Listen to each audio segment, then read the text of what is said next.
Hello, gardeners. It is still February and it is still snowy outside, but Bloom Box sign up is opening in just a week or so. So I wanted to take a minute and talk about some of the questions that you're going to get asked when you sign up for a Bloom Box garden.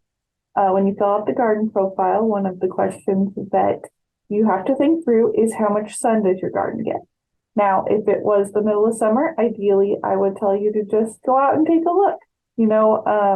Take a day when you're home all day and see when your garden starts getting sun, when it stops getting sun, if there's a shadow that moves through the garden for part of the day, and to count up the total hours that it is in full sun. But there's a few things wrong with that right now. One is that there's no leaves on the trees.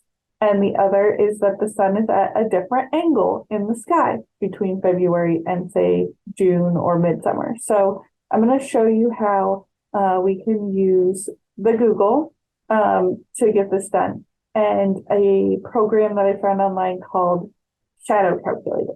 So let's take a look at the base map that I made for you. This can just be a sketch. I just figured that since I'm making a video, I may as well make it pretty. This doesn't need to be a complicated experiment. This is the base map that I drew of my yard, and I just used the measure tool in Google Maps to take a look at what could be creating shade in my yard. So I've got my trees, my house, my bushes, but I also included my neighbor's house and my neighbor's trees because they matter too. They still cast shade in my yard. Fortunately, shade doesn't end at property lines. So the areas in brown are what I am looking at planting in this coming spring and fall that I want to start choosing plants for. So I'm going to need to know how much sun different parts of the garden gets. And I can already tell you that this area right in front of the house it's going to get a lot more shade in the front half of it than the back half. So I can't just say, well, my whole front garden is going to be full sun. If you listen to our podcast, you'll have heard about my rock pile. This is the rock pile garden. I am getting ready to plan my plants for it. So I'm going to switch over to this software called Shadow Calculator. I guess it's not really software. It's just a website I went to where I can put in my address and zoom into my house. You do want to make sure that you're not on the map setting, you're on the satellite setting so that you can see everything you want to see. And then this is just a flat map, so we have to add all the shadows in. So I'll show you how I do that. For my house, I just Googled the average height of a one-story house with an attic, because that's what I have. For my trees, I just Googled the average mature height of those trees. Some people can look at things and guess how tall they are. I'm not one of those people.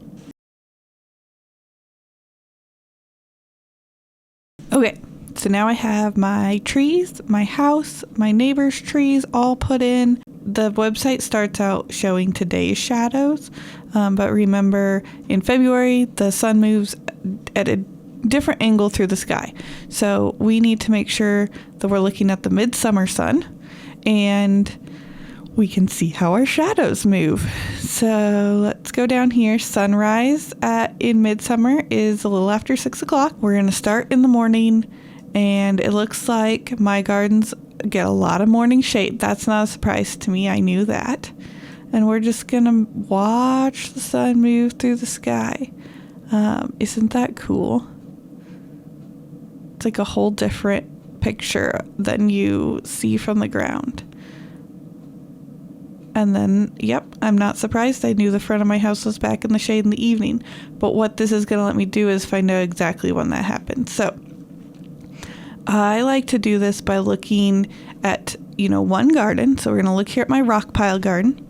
And then I'm just going to move the sun and see if I can look at that garden as a whole, or do I need to look at it in pieces. Now, since it takes less than half an hour for the shadow to move across, I'm going to say we can think about this all as one space, except for the part of this garden that's under the tree, which you can see in my little base map that shows maybe more of the details. So it's in the sun from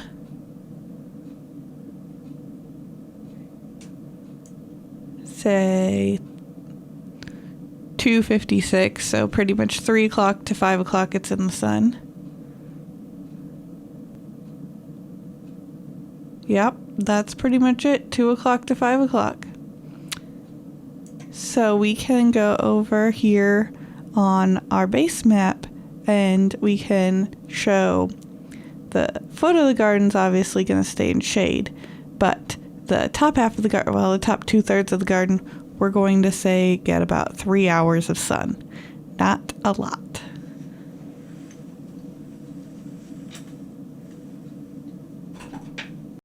Now, let's look at this other garden that I'm thinking about right here.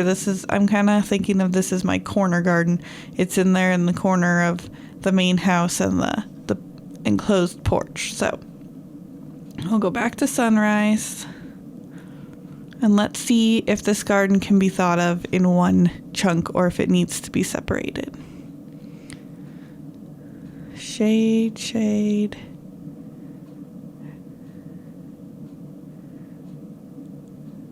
Let's see. The whole thing is in the sun by 2 o'clock. But there might have been... Yep, there's just a little bit of sun that moves across, but it moves across the garden so fast I'm not going to count it. Because it's giving each piece of the garden, maybe 20 minutes of sun.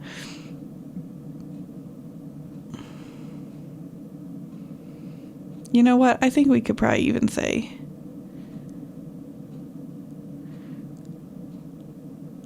Yep. Now we're full sun. I think we're going to call this 1:30 for the first half. And we're starting to get back in the shade. Yeah, I think we're going to look at this top half right here.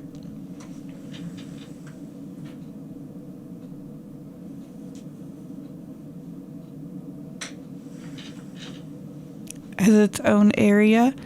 And we're going to say it's getting sun by about... Oh, pretty close, let's say 1 o'clock. And it's in the shade by, military time. About 1600, about 4 o'clock. So 1 to 4. We've got about 3 hours of sun in the top half. Let's see, do we ever get it back? We do for just a tiny bit right before sunset. We're not going to count that. So we've got about 3 hours in that top corner. Now let's watch the front. Because we're in the sun at 2 o'clock. We're out of the sun at 4:30. That's 2.5 hours. And it never comes back. I'm going to call that front shade. So this isn't perfect. It's definitely an estimate, but it's a lot more information than I had just by guessing or trying to remember, I usually work in that part of the garden after work, and it's in the shade then, but so many of us are gone all day long. We don't get to see, necessarily when parts of our yard start getting sun. Different parts of our yard, different amounts of sun. This is the answer to the question on the Bloombox quiz. How much sun does your garden receive?